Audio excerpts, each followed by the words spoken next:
was doing some teaching in North Carolina. On his flight home, his brain basically exploded. It like went nuts. I'm not like he couldn't sleep, he couldn't walk, he couldn't barely talk, like all kinds of weird stuff.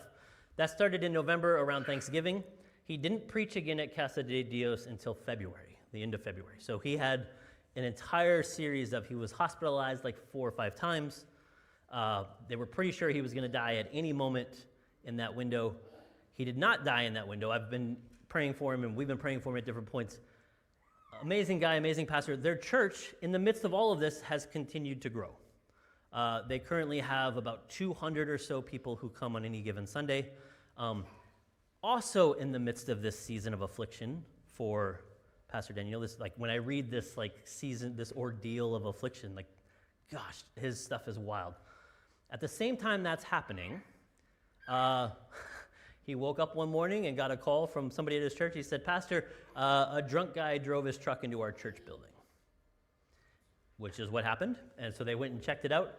And despite being able to fix it, they have a lot of really skilled laborers in their church that they could like round up some people on a Saturday and fix it.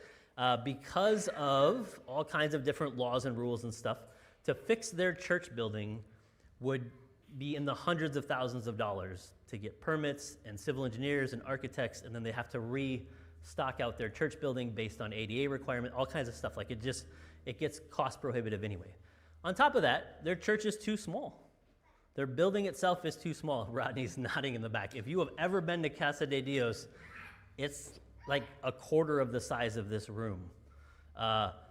And they have 2 or 3 services on Sunday morning because they just have to, and they have a balcony. And well, when this happened, they can't use their balcony anymore. All right?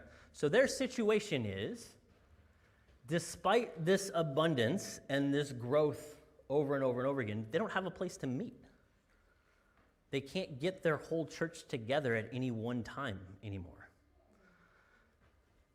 And on top of that, they have this other stuff with Pastor Daniel just kind of hanging, right? Like any moment could be bad news. So Pastor Daniel reached out to me this week on Thursday. I said I'd be happy to meet. We had dinner on Friday, and we came back and talked about the church. And he asked, is there any way our church can use your building? And I said, because this is the way my brain works, it's like, I would be shocked if my congregation didn't want to help you guys.